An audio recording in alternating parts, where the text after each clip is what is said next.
Kalau kamu sering lihat angka jam 11 lewat 11 menit di layar HP, lalu menganggap itu pesan mistis dari semesta, saya mau kasih sudut pandang lain. Bisa jadi itu bukan pertanda gaib, melainkan otakmu sendiri yang sedang menunjukkan bagaimana sistem fokus bawah sadarmu bekerja.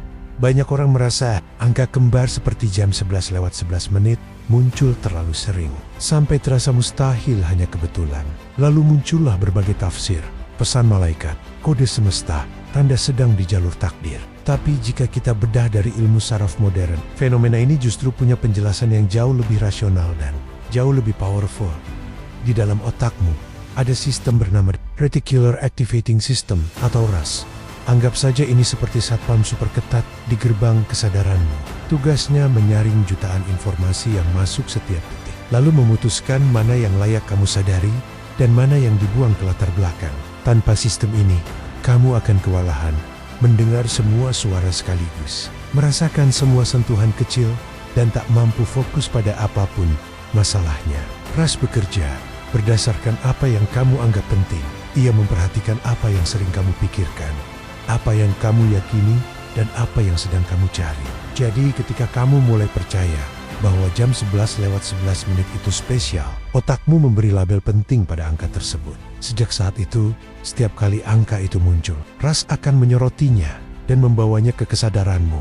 Inilah yang dalam psikologi disebut frequency illusion atau fenomena Baader-Meinhof. Saat kamu mulai memperhatikan sesuatu, mendadak kamu merasa hal itu muncul di mana-mana. Bukan karena semesta mengirim sinyal, tapi karena filter perhatianmu berubah.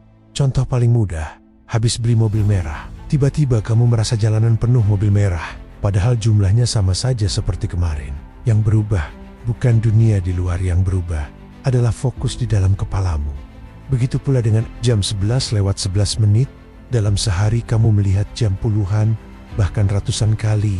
Jam 8 lewat 14 menit, la 1:47 de la tarde, las 9:52 de la noche, dan seterusnya. Tapi semua angka biasa itu lewat begitu saja, karena tidak punya makna emosional. Sementara saat muncul jam 11 lewat 11 menit, otakmu berkata, nah, ini penting. Lalu menyimpannya kuat di ingatan. Ditambah lagi ada bias konfirmasi. Kamu hanya mengingat saat angka kembar muncul, tapi melupakan ratusan kali lainnya ketika tidak muncul. Akhirnya terciptalah ilusi bahwa angka itu selalu mengejarmu. Jadi bukan semesta yang sedang membocorkan rahasia. Yang sedang terbuka adalah mekanisme fokus otakmu sendiri. Dan justru disinilah bagian paling menariknya. Kalau RAS bisa diprogram untuk terus mencari jam 11 lewat 11 menit hanya karena kamu percaya itu penting. Bayangkan apa yang terjadi jika kamu melatihnya untuk fokus pada peluang, solusi, relasi, atau tujuan hidupmu. Karena pada akhirnya, kualitas hidupmu sangat dipengaruhi oleh apa yang otakmu anggap layak untuk diperhatikan. Jadi mungkin, pertanyaan sebenarnya bukan apa arti jam 11 lewat 11 menit, tapi apa yang selama ini sedang kamu program ke dalam filter pikiranmu. Jika otakmu bisa memilih 1 menit spesifik dari 1440 menit dalam sehari, hanya karena kamu menganggap angka itu penting. Bayangkan apa yang terjadi jika kemampuan itu diarahkan ke hal yang benar-benar berdampak pada hidupmu. Disinilah konsep pengembangan diri mulai masuk akal secara ilmiah. Bukan soal energi mistis, tapi soal bagaimana kamu memprogram ulang filter mentalmu. Daripada memakai sistem secanggih itu hanya untuk mencari angka kembar di jam, kenapa tidak mengarahkannya untuk mencari peluang, solusi, dan jalan menuju tujuan hidupmu? Coba bayangkan jika kamu mulai memberi instruksi baru pada otakmu.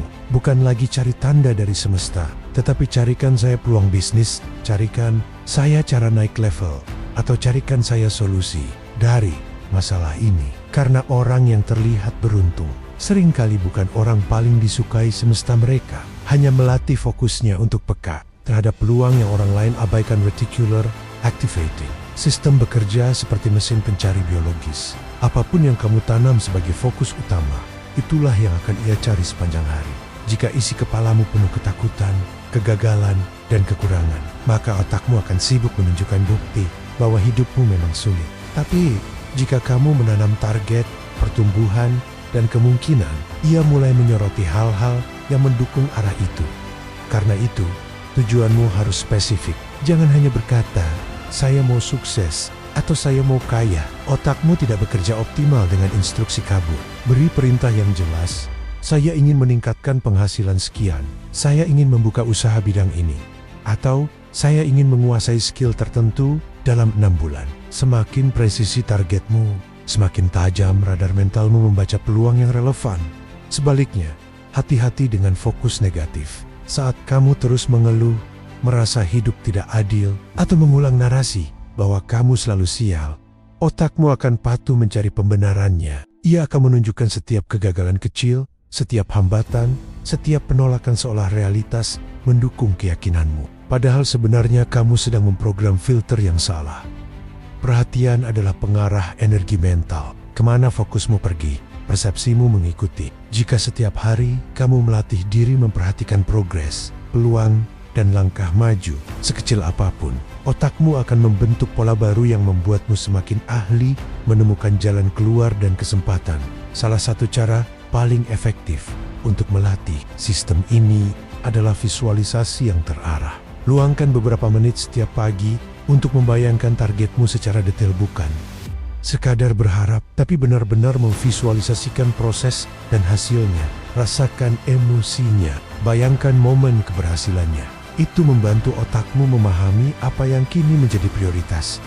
Namun satu hal harus jelas, fokus tanpa tindakan tidak menghasilkan apa-apa. Ras hanya menunjukkan pintu. Kamu tetap yang harus berjalan ke sana, membuka pintunya, lalu masuk. Fokus mental bukan pengganti kerja nyata, ya, hanya membuat kerja nyatamu lebih terarah. Jadi lain kali saat kamu melihat jam 11:11, jangan buru-buru menganggap itu pesan supranatural. Anggap saja itu pengingat bahwa sistem fokus di otakmu sedang bekerja sangat baik. Dan jika ia bisa menemukan pola kecil seperti itu di tengah ribuan distraksi, maka ia juga bisa membantumu menemukan peluang besar asal kamu memberinya instruksi yang benar. Karena pada akhirnya, hidupmu sangat dipengaruhi bukan oleh apa yang kamu harapkan sesekali, tetapi oleh apa yang kamu fokuskan setiap hari.